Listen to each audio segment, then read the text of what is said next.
आणि डॉक्टरांनी त्याच्यानंतर मला सांगितलं होतं की तुम्ही विमा उतरवा, LIC काढा, कारण माझा मृत्यू त्यांनी सांगितला होता की तुम्ही 1 वर्षांनी मरणार आहात. आणि मी LIC पण काढली होती. आणि त्यानंतर मग माझी आई, माझे वडील, माझ्या 4 बहिणी, भाऊ, 2 भाऊ, पत्नी, मुलं, असे 11 जण किडनी द्यायला तयार झाले होते. आणि मग घरात भांडणं होऊ नये म्हणून ज्याची चांगली मॅच होईल त्याची किडनी घ्यायचा निर्णय झाला. आणि तुम्हाला माहिती आहे की सर्वात चांगली किडनी मॅच कुणाची होत असेल तर ती आईची होती. आणि माझी आई अंजनाबाई हिने मला किडनी 95च्या 22 फेब्रुवारी, मला आता 29 वर्ष पूर्ण झाले आहेत किडनी माझं बदलून, पण मी 29 वर्ष झाले म्हणून जरी इथं उभा असलो, पण मला तात्याचा तात्याराव लहाने करण्याचं काम माझ्या आईने केलं आहे. ते कसं ते सांगतो. आई माझी शिक्षित नाही आहे, तर तिला डॉक्टर चिब्बड म्हणून जे शस्त्रक्रिया करणार होते त्याने हिंदीत सांगितलं, हम तुम्हारी किडनी निकालने वाले हैं. तिला काय कळणार आहे? ती म्हणली, हे काही मला तुझी यांगडू बँगडू भाषा कळत नाही, माझं तू ऐक. तुला मराठी कळते का? ते मला कळते, ऐक. मला भूल दे. भूल दिल्यानंतर माझी एक किडनी काढ आणि तात्याला लाव. बघ चलते का नाही, ते चलते का नाही ते बघ. चलली नाही तर दुसरी काढ. माझी भूल तशीच ठेव आणि माझा तात्या जगला पाहिजे. आपल्या स्वतःच्या आयुष्याला पूर्णविराम देऊन आपलं पुढे पिढी जगली पाहिजे, आपला मुलगा जगला पाहिजे, असं फक्त एकच माणूस, दाते खूप असू शकतात, एकच माणूस विचार करू शकतो, ते म्हणजे आई. आणि तिचा तो विचार की माझा तात्या जगला पाहिजे, या विचाराने माझ्यात संपूर्ण बदल झाले. त्याच्याचपेक्षा दुसऱ्या दिवशी तिने जी मला हळहळ लावली ती अशी, त्यावेळेस स्कोपी वगैरे नव्हतं, जसं आता सोनी वगैरे ते स्कोपीनी काढतात किडनी. ते बेंबीपासनं पाठीच्या कण्यापर्यंत अशी बरगडी काढून त्याच्यातनं किडनी काढायची. मोठं इन्सिजन घ्यायचे. माझ्या आईला 2 ह्याच्यामध्ये 166 टाके पडले होते. तर ती दुसऱ्या दिवशी म्हटली, कुठे आहे तात्या? ते म्हणले, आहे इथे आहे. तो नाही म्हणजे, बिना शिकलेली आई, विश्वास नाही म्हणली तुझ्यावर माझा, मला नेऊन दाखव. आणि ते ऑपरेशनच्या जागेवर असे हात धरले आणि मला बघायला आले. मला याने काचेच्या घरात, तेव्हा बरेच अडचणी असायच्या, इन्फेक्शन वगैरे फार भ्यायचे लोक, आणि काचेच्या खोलीत होतो मी. माईनी काचेच्या खोलीतून मला बघितल्यास मी तिला असा हात केला आणि मी म्हटलं की पण ही का आली, एवढं मोठं ऑपरेशन झालं आहे. पण तिला विश्वास नव्हता माझा पोरगा जगला आहे का नाही. ती आई. आणि म्हणून जी आई आपल्या जीवावर उदार होते, दोन्ही किडनी किंवा अवयव द्यायला तयार होते, दुसऱ्या दिवशी आजारी असताना मला बघायला येते. आणि मग त्या दिवशी मी ठरवलं की डॉक्टरांनी तर मला सांगितलं होतं माझा मृत्यू होणार आहे, मग माझा जो दुसरा जन्म आहे, या जन्मात आपण लोकांसाठी काम करायचं. आणि तिच्या त्या वागण्यामुळे माझ्यामध्ये पूर्ण बदल होऊन मी समाजासाठी काम करण्याचा निर्णय घेतला. आणि म्हणून दात्यांना मी याच्यासाठी म्हटलं की सगळ्यांनी दाते व्हावं. दाता होणं, माझी आई आता 90 वर्षाची आहे. आता माझे वडील वाढले आहेत. आई आता परवापर्यंत चांगली होती, पण तिचं आता एक फ्रॅक्चर झाल्यामुळं थोडी ती ॲडमिट आहे. पण 90 वर्षापर्यंत ती आजही, म्हणजे जेव्हा मी गावी जातो तेव्हा ते अतिशय खुश असते, किंवा माझे वडील अतिशय खुश असतात. त्यांना जर मी विचारलं की कसे आहात, माझे वडील नेहमी सांगायचे मी हवेत चालतो. म्हटलं का? की माझे दोन्ही लेकरं डॉक्टर झाले आणि चांगलं काम करत आहेत. आई आणि वडिलांना आपण जेव्हा चांगलं काम करतो तेव्हा त्यांना खूप अभिमान असतो.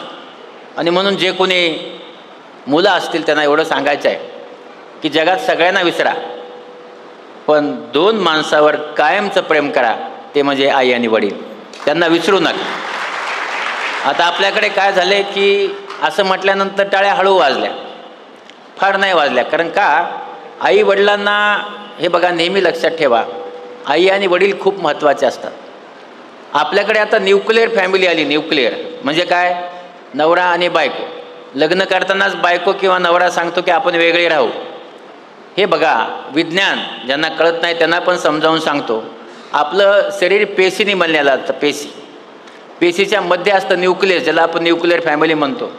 त्याच्या बाजूला सायटोप्लाझम असतो आणि त्याच्या बाजूला सेल वॉल असतो. न्यूक्लियस म्हणजे मुलं, सायटोप्लाझम म्हणजे आई आणि सेल वॉल म्हणजे बाप, तो सांभाळायचं काम करत असतो. आणि म्हणून निसर्गानेच जर आपला पेशी दिली आहे तर ती पेशी कुटुंबाची तुम्ही वेगळी कशाला करता. आणि आज आपल्याकडे जे म्हणतो ना आपण, आपल्याकडे जे दान मिळत नाही किडनीचं, कारण आपण सगळेजण आपल्या कुटुंबाला सांभाळत नाही. आजारी झाल्यानंतर विचार करतो, तसं करू नका. भारतीय कुटुंब पद्धती एवढं चांगलं काहीच नाही. ती जर आपण सांभाळली तर हे जे 2.25 लाख लोक आहेत यांना नक्कीच किडनी मिळेल. पण किडनी देत असताना बऱ्याच जणांना गैरसमज आहेत, ते थोडे काढून सांग. हे बघा, आपल्या शरीरात जी किडनी आहे ती किडनी आपल्याला जेवढी गरज आहे त्याच्या 4 पट आहे. किती पट? 4 पट. आणि ही 4 पट किडनी आपल्याला लागत नाही, पण देवाने एका डोळ्याने दिसू शकतो पण 2 दिले, एका कानाने ऐकू शकतो पण 2 दिले. आणि म्हणून देवाने तुम्हाला तयार करत असताना हे सगळे अवयव जास्तीचे दिले आहेत. एक किडनी अतिशय चांगलं काम करते. एका किडनीवर किती वर्षे जगता येतं.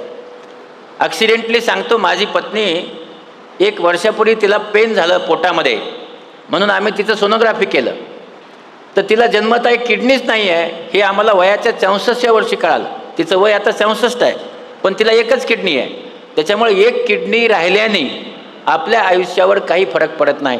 त्याच्यामुळं डोनरला मला विनंती करायची आहे की किडनी जर दिली तर तुमच्या आयुष्यावर कसलाच फरक पडत नाही. जे काही लोक सांगतात, आपल्याकडे कसं आहे, आपल्याकडे अंधश्रद्धा फार आहे. अंधश्रद्धा, खूप अंधश्रद्धा आहे. अवयवदान नाही व्हायचं कारण आहे अंधश्रद्धा. आणि मग किडनी द्यायची नाही. हां, काही तुम्हाला आजार असतील की देऊ नका, पण आजार नसतील तर द्या. तुमचं रक्तगट समजा तुमचा बसत नसेल तर आता स्वॅप वेगवेगळ्या पद्धती आल्यात की त्याच्या दुसऱ्याची किडनी त्यांच्या नातेवाईकाला घेऊन तुम्ही एकमेकाला रिप्लेस करू शकता, इंटरचेंज करू शकता. पण आपण ती देणं गरजेचं आहे. आणि म्हणून जे दाते आहेत त्या दात्यांना मला सांगायचं आहे की तुमच्या आयुष्यावर एकंचितही फरक पडणार नाही. आणि म्हणून किडनी दिली म्हणून आयुष्य वाटोळं करून घेऊ नका. किडनी दिली विसरून जा आणि जे काही तुमचं काम करत होतं आतापर्यंत ते करत राहा. त्याच्यामुळं तुमचं आयुष्य चांगलं राहणार. दुसरं आहे की मग ज्यांना किडनी मिळाली त्यांनी जास्त दिवस कसं जगायचं. ज्यांना किडनी मिळाली, आपल्याकडे असं आहे की किडनी दिल्यानंतर यशस्वी होते, पण त्याच्यानंतर 10 वर्षे, 15 वर्षे, 20 वर्षे जे काही त्याचा फॉलोअप आहे. तर किडनी दिल्यानंतर पुस्तकामध्ये असं दिलं आहे की भारतामध्ये 45 वर्षापर्यंत किडनी दिलेला मनुष्य जगला आहे. जगामध्ये 65 वर्षापर्यंत एक मुलगा लहानपणी ज्याचं किडनी बदललं होतं तो जगला आहे. म्हणजे 65 वर्षापर्यंत देखील आपण जगू शकतो. माझं उदाहरण घेतलं तर 29 वर्षे मी किडनीला, मला आता 22 फेब्रुवारीला पूर्ण झालेत. आणि मी आजही रोज कमीत कमी 12 तास काम करतो. जेव्हापासून किडनी मिळाली तेव्हापासून आजपर्यंत. आणि म्हणून किडनी मिळाल्यानंतर घरी बसून राहणे मग फार मोठा आजार आहे. किडनी ह्याच्यासाठी घ्यायची असते की पुढचं आयुष्यही तुम्हाला तितकंच चांगलं जगता यावं. डायलिसिसवर तुम्हाला आयुष्य जगता येत नाही. आणि म्हणून किडनी ज्यांनी घेतली आहे त्यांनी पहिल्यांदा तुमच्या डोक्यातले गडबडी काढून टाका. आता मी लय किडनीचा आजारी आहे, याला काही अर्थ नाही. तुम्ही किडनीचे आजारी नाही आहे. तुम्हाला किडनी मिळालं आहे आणि तुम्ही आता यशस्वी किडनी मिळाल्यानंतर तुमचं यशस्वी जीवन जगायचं आहे. म्हणून मनातली भीती काढा. पण किडनी कशी सांभाळायची ते तुम्हाला सांगणार. आणि हा अनुभव म्हणून सांगतो. डॉक्टर तुम्हाला सांगतील तो त्यांचं विज्ञान आहे, पण मी तुम्हाला सांगेल हे माझा अनुभव आहे. काय अनुभव आहे? पहिली गोष्ट अशी आहे की आपली किडनी सांभाळत असताना पहिलं काही काम करा तर बाहेरचं कच्चं अन्न जे असतं ते अजिबात खायचं नाही. आलं लक्षात? ही खूप महत्त्वाची गोष्ट आहे. दुसरं, पाणी पिणे सांभाळायचं. जे पाणी आहे ते नेहमी सांभाळायचं. चांगलं पाणी प्या. आपल्याकडे बिस्लरी मिळतच आहे, ते पाणी प्या आणि ते आपण सांभाळणं गरजेचं आहे. भूक लागल्यानंतर शिजलेलं अन्न खा. आता तुम्ही ज्या गोळ्या खाता त्या गोळ्यामुळे भूक लागते, खूप भूक लागते. आणि म्हणून किडनी बदललेल्या लोकांना स्थूलता म्हणजे ओबेसिटी येते किंवा त्यांना डायबिटीज होतो. याचं कारण आहे गोळ्याचे साईड इफेक्ट. तर हे कसं टाळायचं? हे टाळण्यासाठी तुमच्या आहारावर नियंत्रण आणा. आहार जो आहे तुमचा तो तुम्ही 3 वेळा आहार घ्या. सकाळी नाश्ता करा, दुपारी जेवण करा, संध्याकाळी जेवण करा. 3 वेळेस शक्य झालं तर गरम अन्न खा, शक्य झालं तर. शक्य नाही झालं तर शिजलेलं अन्न खा. त्यासाठी तुम्हाला एक निश्चित सांगतो की माझी पत्नी सुलोचना ही गेली 29 वर्ष मी रात्री 11 वाजता 12 वाजता माझी घरी जायची वेळ ठरलेली नाही. तर तिने मला आत्तापर्यंत विचारलं नाही आहे की तू इतके वेळ काय करत होता एकदाही. पण जेव्हा घरी जाईल तेव्हा हसून या. आणि पीठ तिंबलेलं असतं, गेल्यानंतर पोळी लाटते आणि मला ती पोळी खायला देते. 29 वर्ष गरम जेवण देते. आणि म्हणून ज्यांना किडनी मिळालं आहे त्यांच्या लाईफ पार्टनरलाही माझी विनंती आहे की त्या किडनी दात्याला किडनी दिली आहे, घेतली आहे, अशा प्रकारचं अपंग करू नका. तो अपंग नाही आहे, तो सशक्त आहे. इकडे बघा माझ्याकडे, सशक्त, 29 वर्षांनी पण सशक्त. तिसरी गोष्ट अशी करायची आहे की व्यायाम करायचा आहे. व्यायाम सगळ्यात महत्त्वाची काही गुरुकिल्ली असेल तुम्हाला किडनी जगवायची तर ती व्यायाम. कसला व्यायाम? आपली किडनी पायात बसवलेली असते, पायाच्या वर. आणि म्हणून चालण्याचा व्यायाम करा. चलणे, रोज चालायचं. आपला सांगतो मी गेली 29 वर्षे, आता हे थोडे दिवस सोडले, पाठीचा कणा दुखत होता. गेली 29 वर्षे रोज 29 वर्षे रोज 5 किलोमीटर चालतो, म्हणजे चालतोच. एका दिवशी बंद केलेलं नाही आहे. आणि आता आजारी पडल्यामुळे घरी सायकल घेतली मी. त्या सायकलवर 300 कॅलरीज जाळतो रोज. आणि म्हणून दुसरी जर काही महत्त्वाची गोष्ट असेल तर कंटाळा न करता व्यायाम करा. आपल्याकडे व्यायाम का होत नाही सांगतो.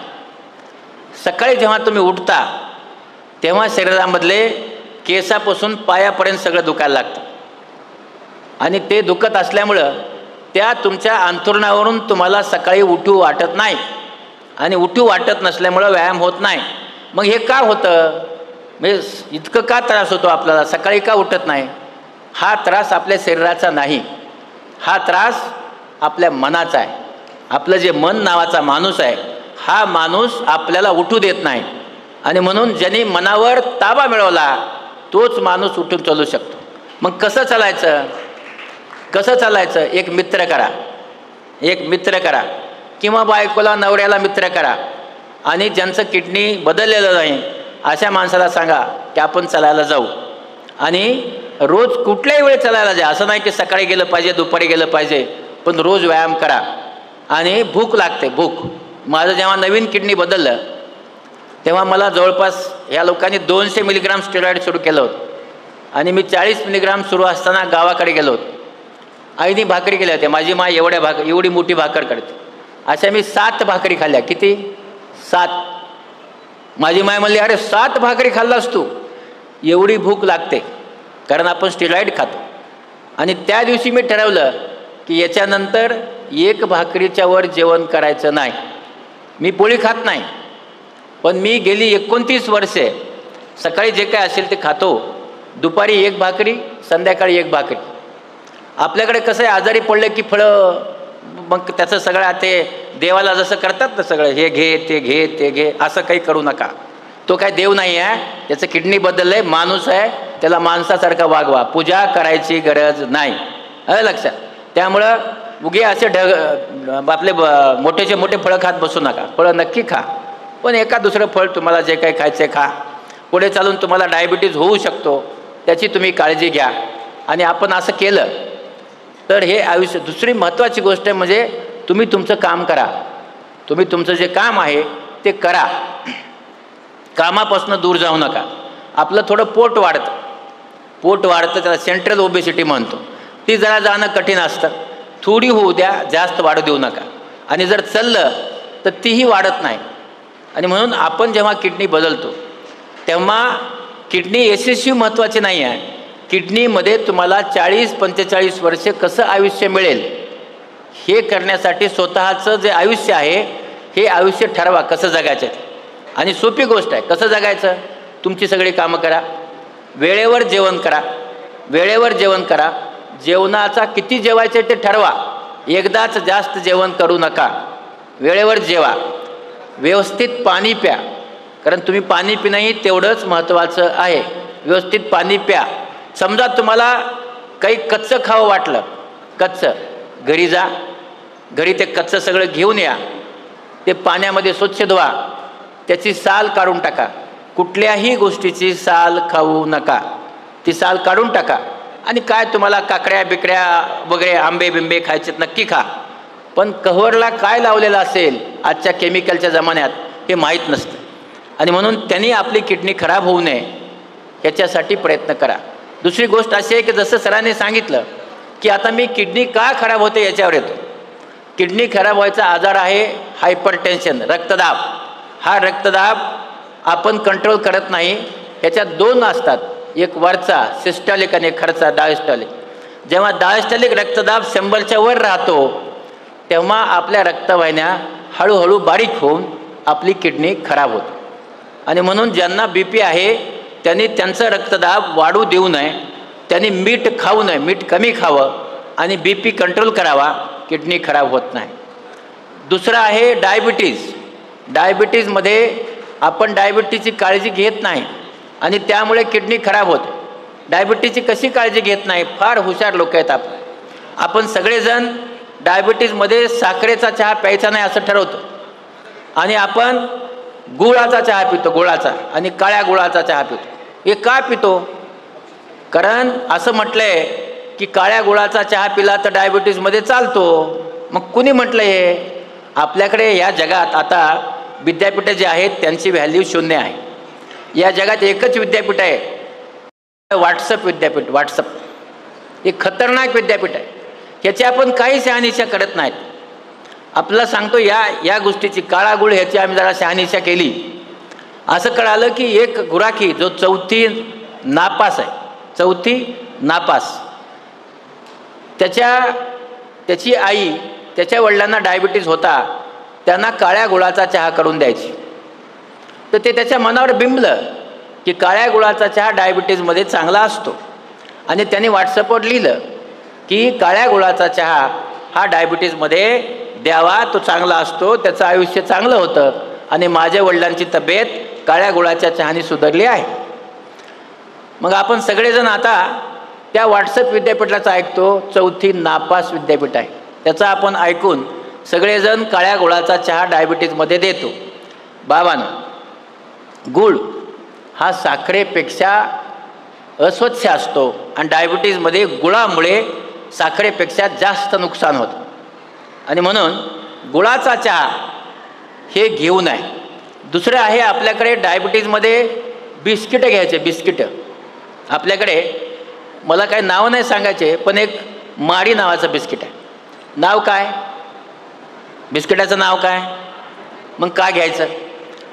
त्याच्यामध्ये 50 कॅलरी एनर्जी असते. 50. आपण जे पोळी खातो त्या पोळीमध्ये पण 50 कॅलरी एनर्जी असते. म्हणजे आपण 5 बिस्किटं खाल्ले तर 5 पोळ्या खाल्ल्या एवढी एनर्जी आपल्याला मिळते, तरी आपण खातो. म्हणून सगळ्या प्रकारचं जे मैद्याचं धान्य आहे, मैद्याचं म्हणजे बेकरीचे पदार्थ, हे डायबिटीजमध्ये वर्ज्य करावे, खाऊ नये. किंवा भाताचे पदार्थ खाऊ नये, ज्याच्यामुळं डायबिटीजचं प्रमाण वाढतं. गोड खाऊ नये. आपल्याकडे डायबिटीज आहे माहीत झालं तरी आपण साखरेचा चहा पितो आणि यामुळे आपली डायबिटीज वाढली. कशी वाढते? 400, 500, 600 आणि मग आपली किडनी खराब होते. आणि ती किडनी खराब झाल्यानंतर ज्या वेळेस आपण म्हातारे होतो त्यावेळेस आपला डायलिसिस करावं लागतं. आणि म्हणून रक्तदाब आणि दुसरी गोष्ट आहे ती म्हणजे डायबिटीज, शुगर, या 2 गोष्टी जर आपण नीट सांभाळल्या आपली किडनी खराब होत नाही. तिसरं आपलं किडनी का खराब होतं ते म्हणजे आपल्याकडे जेव्हा लोक, माझ्याकडे आता किडनीचे तर बरेच लोक येतात, त्यांना विचारलं तर ते प्रत्येक 8 दिवसाला एक इंजेक्शन घेतात. का? नाही, मला इंजेक्शन घ्यावंच लागतं म्हणे, त्याशिवाय मला काम करता येत नाही. ते स्टेरॉईडचं इंजेक्शन असतं. त्यानंतर बरेच लोकांना अंगदुखी आणि डोकेदुखी हे असतंच. का असतं मला माहीत नाही. आणि ते अंगदुखी डोकेदुखीमध्ये अंगदुखाच्या आणि डोकेदुखीच्या जसं साहेबांनी सांगितलं तसे गोळ्या घेतात. बाबांनो, या अंगदुखीच्या डोकेदुखीच्या गोळ्या घ्याव्या, जरूर घ्याव्या, पण गरज असेल तेव्हा. आपण जेव्हा ह्या किलोनी गोळ्या घेतो वर्षामध्ये, तेव्हा आपल्या किडनीतून ते फिल्टर होत असतं. किडनी फिल्टर करते आणि म्हणून ही किडनी त्या अंगदुखीच्या गोळ्यांनी आपली किडनी खराब होते आणि मग तिला त्या डायलिसिसला जावं लागतं. आणि म्हणून आपण अंगदुखीच्या गोळ्या घेऊ नये. दुसरं, आपल्याकडे आणखी एक की आयुर्वेदाच्या औषधांना साईड इफेक्ट नसतात. पण बाबांनो, ज्या आयुर्वेदाच्या औषधात मेटल असतं, मेटल म्हणजे धातू, हे आयुर्वेदिक औषधं घेतल्याने आपल्या किडनीतनं ते मेटल फिल्टर होत नाही. आणि फिल्टर नाही झाल्यामुळं आपल्या किडनीमधले जे छोटे छोटे ग्लोमेरुल असतात मधले, ते बंद पडतात, बंद. आणि बंद पडल्यामुळे आपली किडनी खराब होते. आणि त्यामुळे तुम्हाला जर माहिती असेल तरच घ्या, माहिती नसेल तर घेऊ नका. आणि म्हणून ज्या गोष्टी आपल्याला माहीत नाहीत त्याचा अभ्यास करा. आणि तसं केल्याने आपली किडनी जपणं शक्य आहे.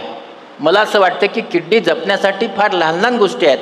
आणि ह्या सगळ्याच्या पुढे काही असेल तर ती आहे इच्छाशक्ती, विल पॉवर.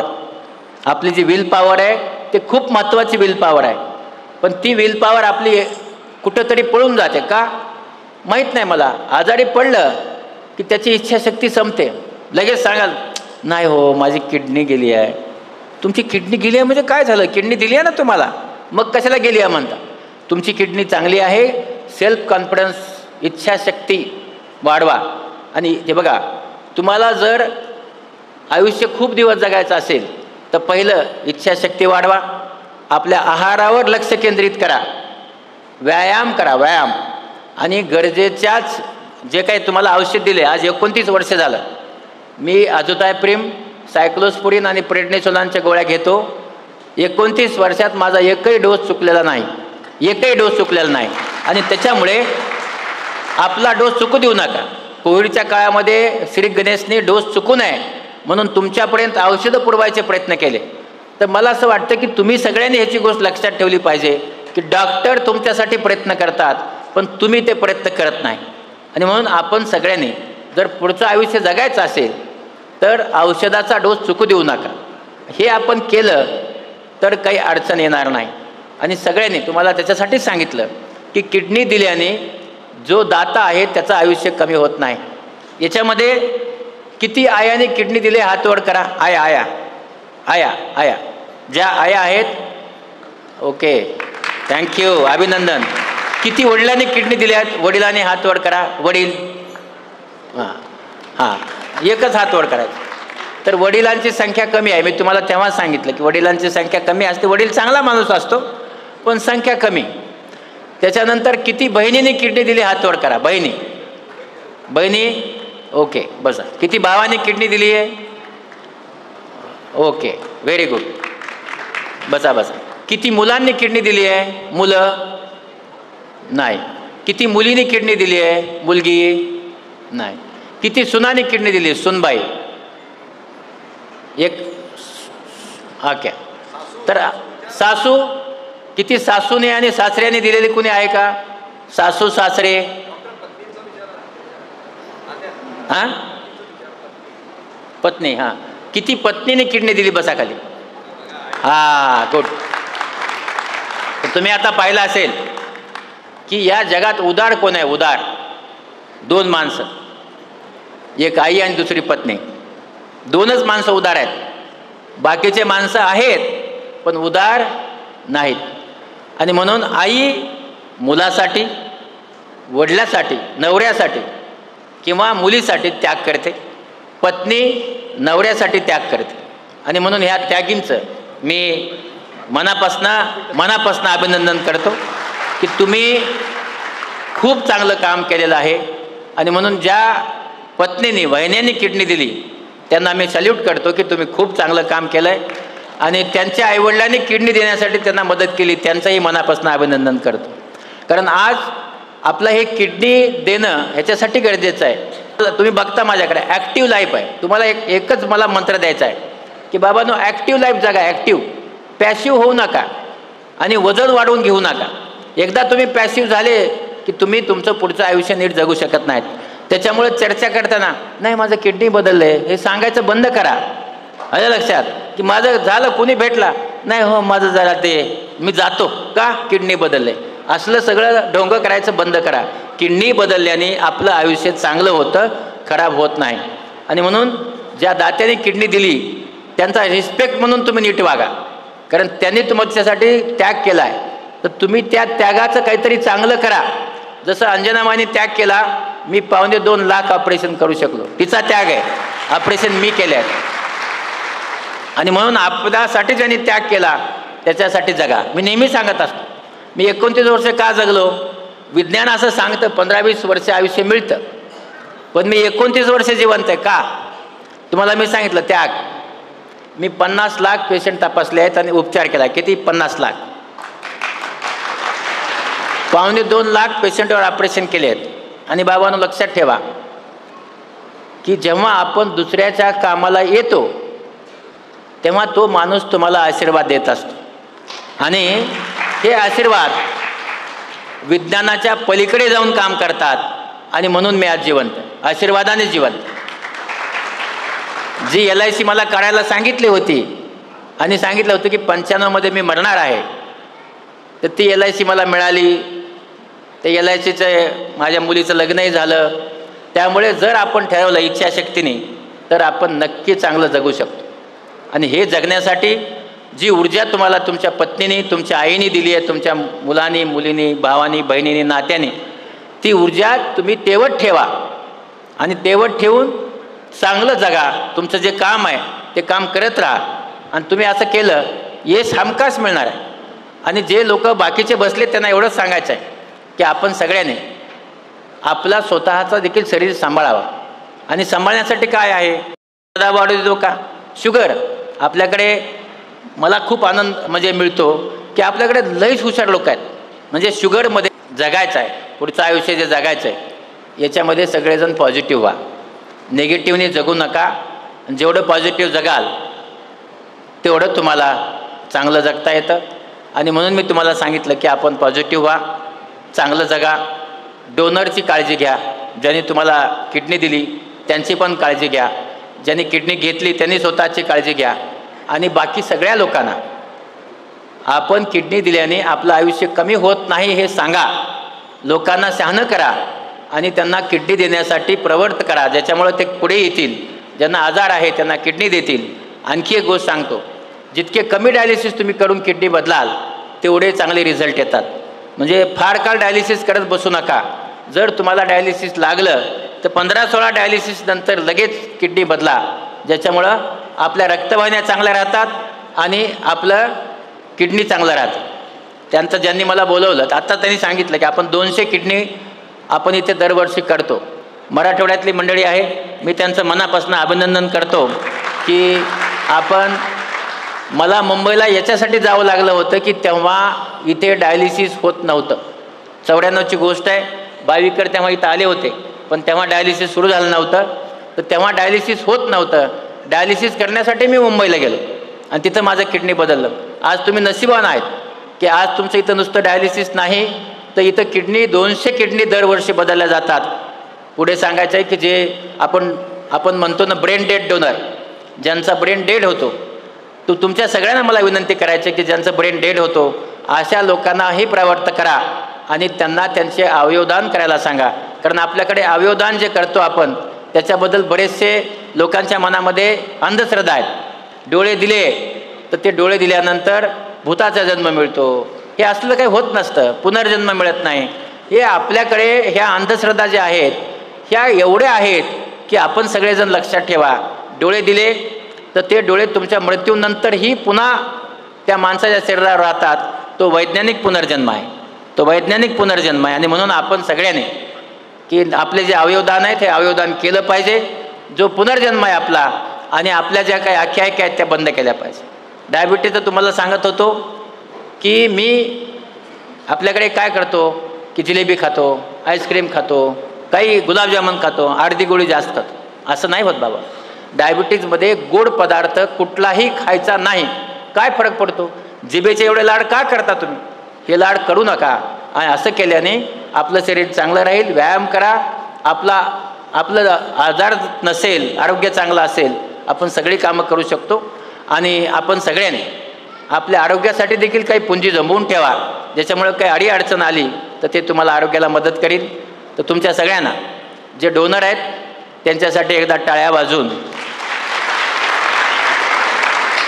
मी माझा हा टाळ्या वाजवायचा प्रयोग माझ्या भाषणात शेवटी नेहमी करतो. त्याचं कारण सांगतो. मी आता तुम्ही जे सगळे बसलाय ते मला तुम्ही दिसताय ते मी डोनरही बघितले, रिसिपेंटही बघितले, नातेवाईकही बघितले. आपण टाळ्या 3 प्रकारे वाजवतो.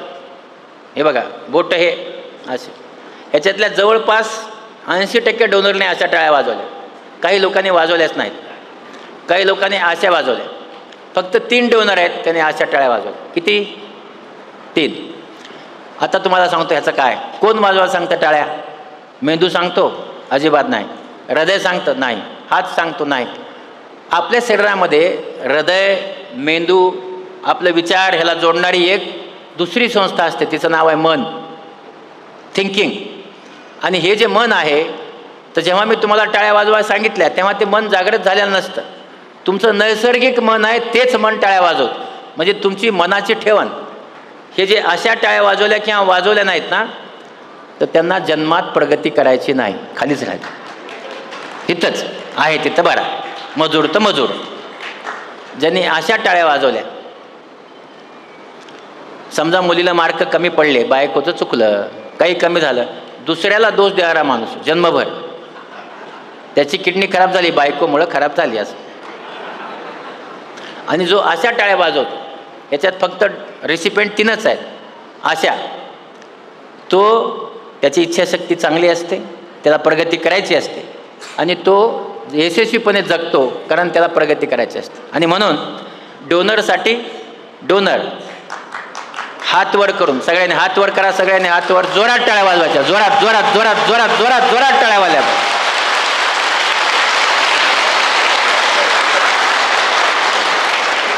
आता ह्या सगळ्या डोनरसाठी वाजवायला लावल्या, पण पहिला डोनर ज्यासाठी मला वाजवायला लावायचा ते आई. आई या डोनरसाठी अशाच पुन्हा एकदा फार जोरात आवाज होईल अशा टाळ्या वाजवा, जोरात. थँक्यू. यानंतर 2 नंबरला डोनर आहे पत्नी. पत्नी ह्या डोनरसाठी अशाच जोरात टाळ्या वाजवा, जोरात जोरात. आणि आता रिसिपियंट, ज्यांना किडनी दिली, ह्यांना 65 वर्षाचं आयुष्य मिळू दे म्हणून जोरात टाळ्या वाजवा. 65 इयर्स, जोरात जोरात जोरात जोरात जोरात टाळ्या वाजवा.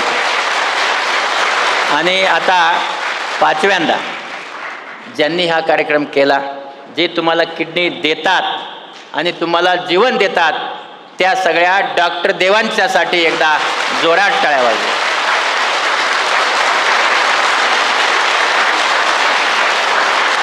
मी तुम्हाला 6 वेळा टाळ्या वाजवायला लावल्या. डॉक्टर हा निस्वार्थी मनुष्य असतो. का सांगतो? कोविडच्या काळात तुम्ही ऐकलं आहे ऑक्सिजन नसायचा. आपल्या या वातावरणात फक्त 20% ऑक्सिजन आहे. किती? 20. आपण जेव्हा असं करतो तर तेव्हा आपलं फुफ्फुस मोकळं होतं आणि लोहाराच्या भात्यासारखं आपलं फुफ्फुस आकुंचन प्रसरण पाहून दुप्पट वेगाने ऑक्सिजनमध्ये जातो. योगात असं म्हणतात की तुम्ही सकाळपासून व्यायाम नाही केला, त्यामुळे कार्बन डायऑक्साईड आपल्या शरीरात असतो. असा हात हलवल्याने 40% ऑक्सिजन जाऊन कार्बन डायऑक्साईडला हाकलून देतो आणि त्या प्रत्येक पेशीला तो ऑक्सिजन मिळतो. आणि जर तो ऑक्सिजन मिळाला, असं म्हणतात योगशास्त्रामध्ये, जर अशी 1 मिनिट टाळी वाजवली तर 1 दिवसाने आयुष्य वाढतं. किती? 1 दिवसाने आपलं आयुष्य वाढतं, आयुष्य. आता मी तुम्हाला 6 वेळा टाळ्या वाजवायला लावल्या, म्हणजे काय? तुमचं 6 दिवसांनी मी आयुष्य वाढवलं आहे. आता 7व्या दिवसाने वाढवून घ्या. जय हिंद, जय महाराष्ट्र.